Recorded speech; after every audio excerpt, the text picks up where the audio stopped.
My mother is a child of the mountains. Why do mountain people choose to stay in the mountains? What does your mother say? Mom says for mountain people living in the mountains is like feet being in shoes.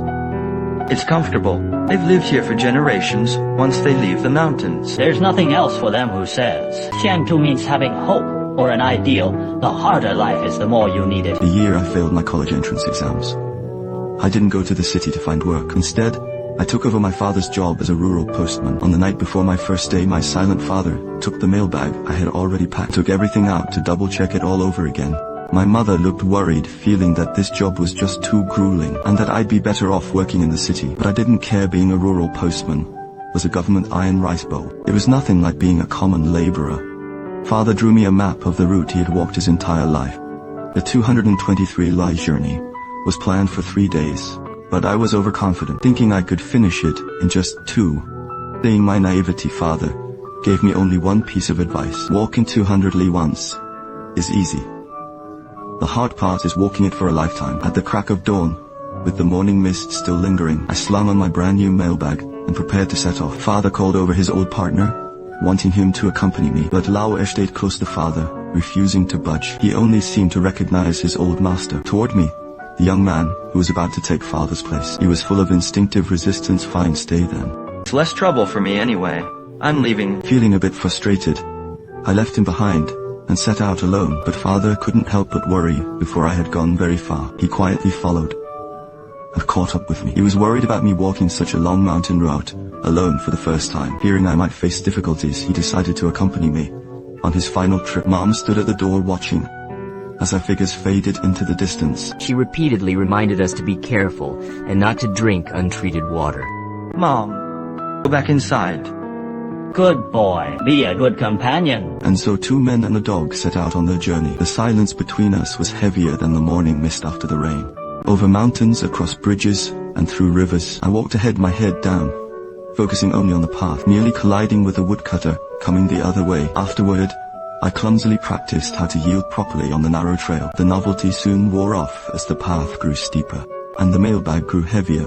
That's when my youthful pride kicked in. I didn't want my father to think I couldn't hack it, so no matter how tired I felt, I wouldn't be the one to ask for a break. Eventually it was my father who sensed our exhaustion. He suggested we stop and rest for a while. We hadn't exchanged a word while walking. Staying silent, even while resting, felt incredibly awkward. To break the heavy silence, we both searched for something to say.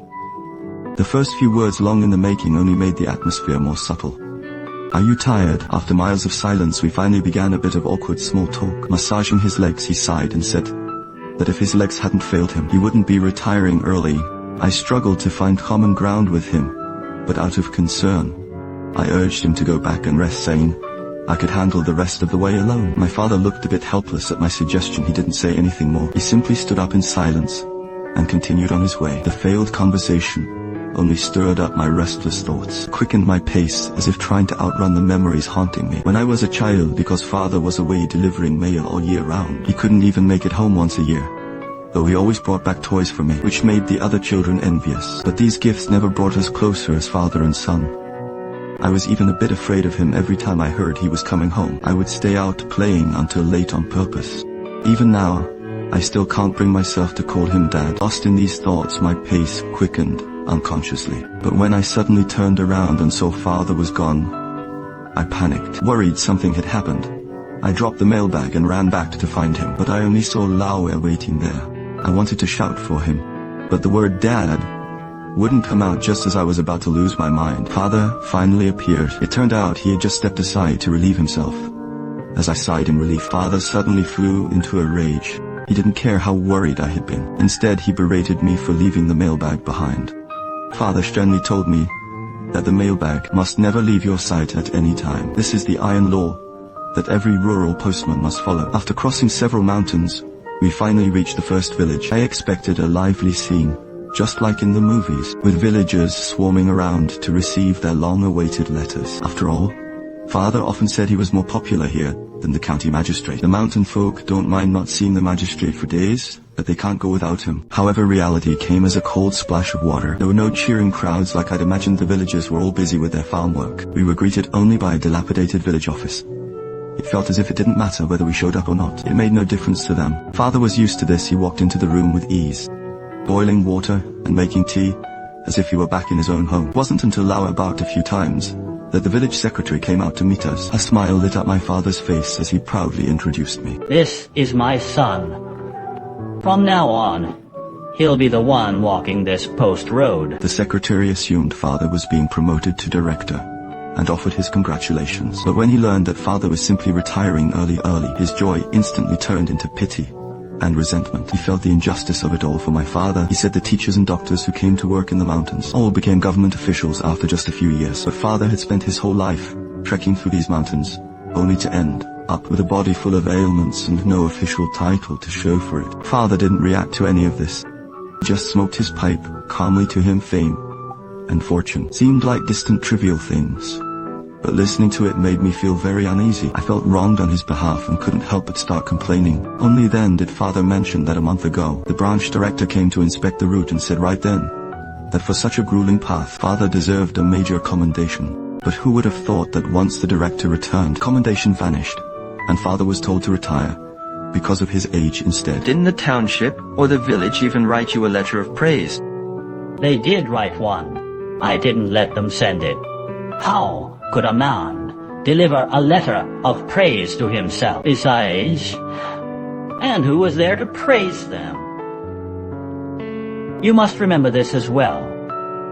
It's not right to complain about your own hardships. With that, we stood up and prepared to head for the next stop. But as we stepped outside, I was stunned by the sight before me. Without my even noticing, the villagers had gathered outside. There was no clamor, no crowding. They just stood there silently, with the most humble and sincere gazes fixed upon us. In that moment, I finally understood that my father's true letter of commendation wasn't written on paper, but reflected in the eyes of the villagers. His true record of merit wasn't kept in any official file, but was carved into this mountain path and etched into people's hearts. In this silence that spoke louder than 1,000 words, I, who had been so full of despondency just moments ago, finally broke into a heartfelt smile. This is my son. He'll be the one walking this mail route from now on. If you need anything, just go to him. He's no different from me. Though there was no welcome parade, there was a lined farewell. Hearing that my father was retiring, the villagers spontaneously followed us, escorting us all the way to the village entrance. The children were particularly reluctant, clinging to their familiar grandpa postman. I had been so preoccupied with the lack of a commendation letter, but now I realize how narrow-minded I was. What do those empty titles matter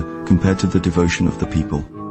This is the highest honor earned by my father's own feet, step by step. It was from this very moment that the relationship between my father and me began to change. I stopped being taciturn and began to initiate conversation with him. I finally understood that to truly know my father, I must first understand these mountains and these honest villagers. In these mountains, you can walk for miles without seeing a soul. It's enough to bore even the gods to death. It's not boring. If gods can fly through the clouds, why do mountain folk choose to live here? Because they are the descendants of immortals. It only then occurred to me that my mother was also from the mountains, and my father told me the story of how he and mother first met. Many years ago, on a day of torrential rain, while my young mother was herding cattle for the production team, she accidentally sprained her ankle and was left stranded alone in the mountains. Father, who happened to be passing by on his route, found her, and without hesitation carried her all the way down the mountain. It was that very journey on his back that made mother decide he was the one. While the villagers rushed over to anxiously check on the water buffalo, only father's eyes never once left mother. Later, father brought mother out of the mountains, and they started a family. And then I came along. After crossing several more peaks, we arrived at the second village. Their father told me that a postman's job isn't always so straightforward. Besides the bulk mail for the village committee, there are special letters that must be delivered to certain people by hand. The first recipient we went to see was Grandma Wu, who is blind. As we walked in, we saw Grandma Wu sitting alone by her door. She seemed like a statue of watchfulness, until she heard Lao Er's familiar bark. A glimmer of life returned to her vacant eyes. She knew the postman had arrived. Father took a letter from his bag and handed it to her. Grandma Wu took the letter and pressed it against her face. Only then did she tear it open. After putting away the money inside, she handed the letter to father for him to read it to her. Read it. All right. Hello, Grandma. I hope you're keeping well. Your eye trouble hasn't flared up again, has it? Is your back pain any better? How many times have I asked that? Everything is fine with me here. Things are changing fast here in the special zone. I've been very busy with work. I haven't been able to find the time to visit you. If you have any trouble, just tell the postman who brings the mail. He'll find someone to help you out. All right. He says I should let you know if I need anything. Write to him and tell him that there's a new postman now. Granny Wu, didn't I tell you? My son has taken over the route. It's the same as me doing it. My father has kept up this white lie for over a decade. To Granny Wu, the repeated contents of this letter are her only connection to the outside world, her only reason to keep on living. Father stopped halfway through the reading and handed me the blank paper, gesturing for me to continue, and panic surged as I looked at the blank sheet in my hand. So I just braced myself and made up a few lines. Living all alone in these mountains is truly not easy. Life here in the special zone is much better. I really should bring you out to see it. You can enjoy your later years in comfort. I wish you good health and all the best. The letter finished, we stood up to take our leave. Behind us, Granny Wu remained in her familiar chair. She kept waving toward us for a long time as we walked away. It was as if she was seeing our family on a long journey. There are many people like Granny Wu deep in these mountains. Some are left behind children. Others are elderly people living alone. A postman delivers much more than just mail. Carries the most precious bonds and longings between people. I couldn't help but think of my own mother. Father was away all year on the mail route, while mother waited faithfully at home. Was she not also a lonely soul, caught in a cycle of waiting? We reached the third village before nightfall. A pure Dong girl appeared before us, looking like a spirit of the mountains. Saying Lao, running toward her, she knelt down gently to pet him. It was her crystal clear smile that made my naive heart race, leaving me too nervous to speak. The girl told us a family in the village was supposed to have a wedding 2 days ago, but hearing that father was coming, they moved the banquet to tonight, just to share a drink with the respected rural postman. As darkness fell, the bonfire lit up the night sky. The young men and women changed into their exquisite ethnic costumes, singing and dancing around the fire. The Dong girl and I danced joyfully together in the firelight. The air was thick with the energy of youth. A long-awaited smile of relief appeared on my father's face. In the days, he too seemed to recall his own youth. Lulled by the wine, father drifted into a deep sleep, filled with fond memories. Early the next morning, father woke up to find the Dong girl and me in the kitchen, tending the fire and laughing together, just like a young couple in love. After a warm breakfast in the village, we set off once again, seeing me in high spirits. Father couldn't help but tease me a little. Every time I come into these mountains and see her, I think of you. I thought to myself, maybe one day, if my son sees her, he won't be able to tear himself away either. As we continued, the bond between us had grown much closer. While passing a stream, father told me, wading across here saves us 8 li of mountain trekking. This is a shortcut he found over the years to save time, but these same icy waters have left him with chronic leg ailments. Father habitually began rolling up his trousers to enter the water, but I stopped him. I've got this. You don't need to go into the water anymore. I'm used to it. 1 or 2 more times won't make a difference. Oh, you. Just let yourself be looked after for once. He carefully held the post bag high above my head and waded steadily to the other side. Then I quickly returned to carry my father on my back. In my memory, father had always been a towering figure of strength, but as I actually felt his weight on my back, I realized he was even lighter than the post bag. He too was overcome with emotion. He never imagined that one day he would be carried on my back like a child. He struggled to contain his feelings. Perhaps most Chinese fathers and sons are like this, never good with words, showing all their love through their actions. By the time we reached the shore, father was already in tears. To keep me from noticing, he quickly turned his face away. Lao diligently brought over dry wood, a silent understanding built with father over the years. I was puzzled. What's this for? He brought wood so you can warm yourself. Every time I'm here, I warm up by a fire. I don't need to. Let's keep moving. Warm up for a bit. Why? It's Lao. as way of showing he cared. This was not just Lao's gesture of kindness, but also a reflection of father's own unspoken care for me. Sitting by the campfire, our conversation became more fluid and heartfelt than ever before. My father happened to notice a scar on my neck and asked how I got it. I offhandedly said it happened when I was 13, while carrying a plow home from the fields, and I was accidentally cut by the plowshare. My father wasn't home back then. He hadn't known, and seeing the scar stirred a deep sense of guilt in him for his absence. He realized then that he had missed far too many milestones in my life. As a rural postman, he may have been dedicated to his work, but as a father he felt he had failed. Fell silent for a moment, then slowly began to tell me about the day I was born. Back then he was busy trekking the postal routes in another county, often unable to return home even once a year. On the day I was born, my mother wrote him a letter.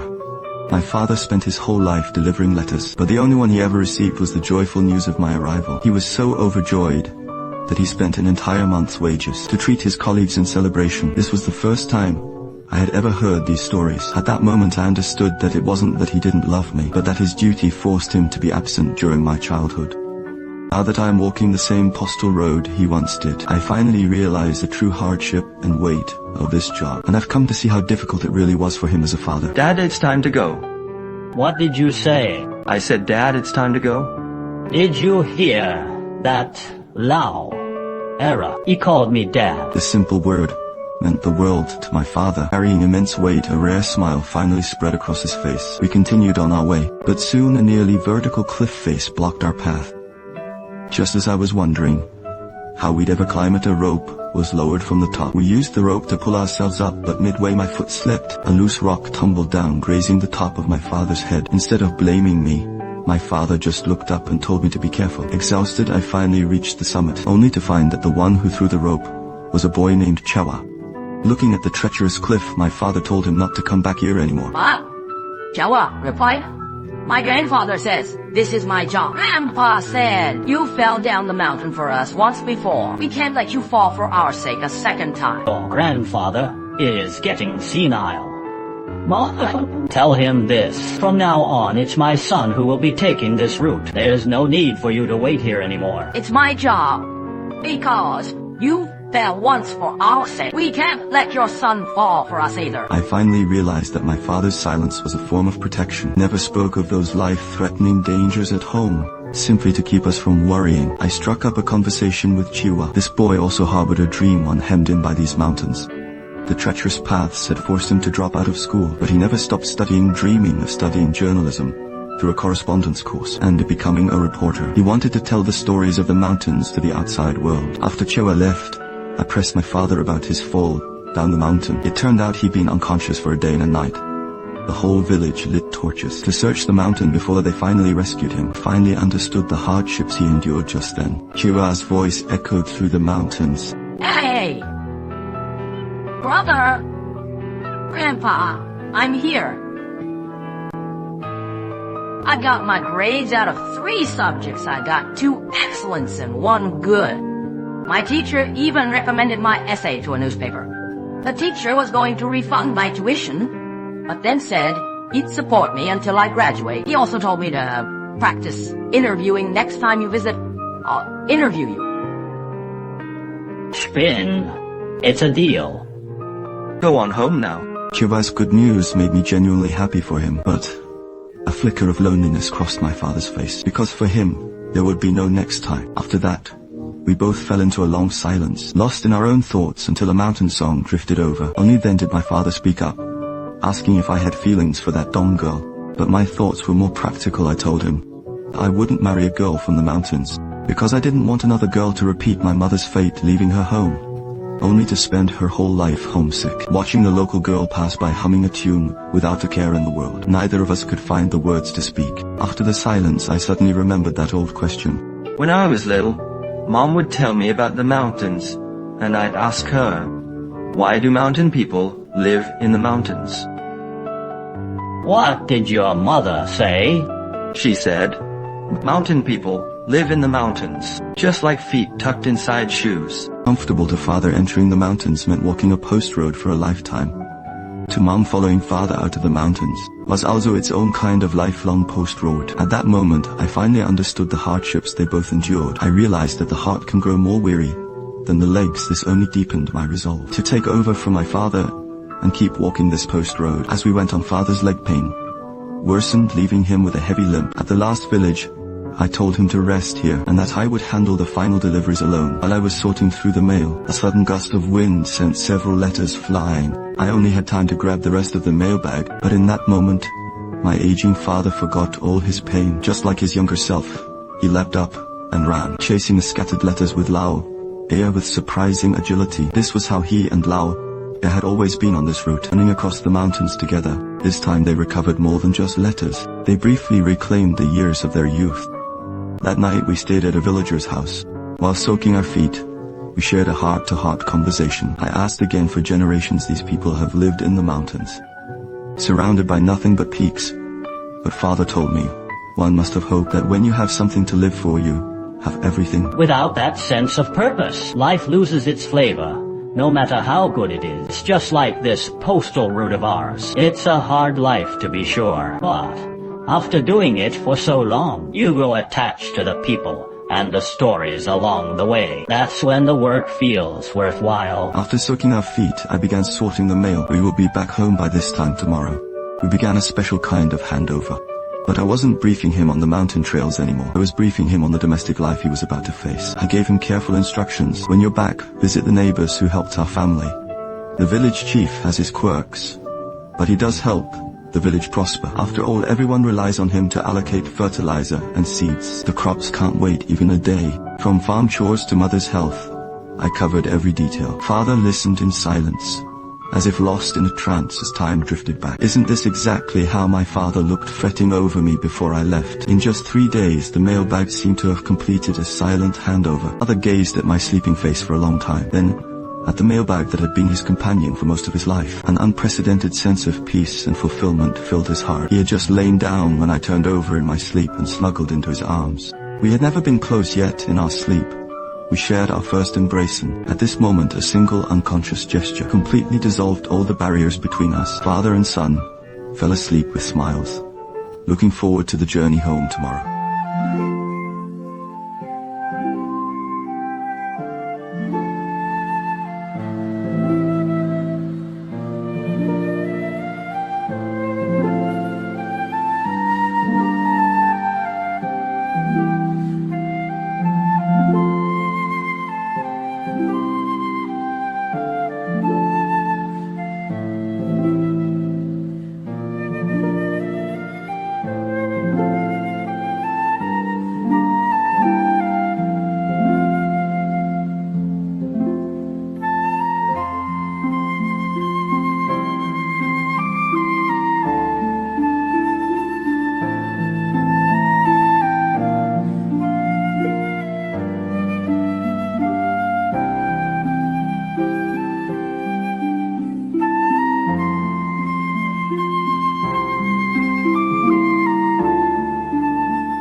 After a day's rest at home, it was another early morning. I rose early, skillfully shouldered the mailbag and prepared to set out alone.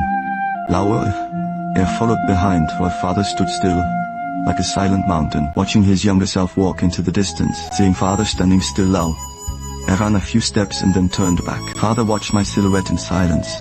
Only as I was about to vanish at the end of the path did he bend down. With all his might, he nudged Lao forward, sending us off to cross mountains, bridges, and rivers. And at this moment, the mountain folk are waiting for that man and that dog to bring hope and news from afar. In turn, he carries their aspirations back to the world beyond. Peak upon peak, beyond the 4 seasons, there are hearths and homes.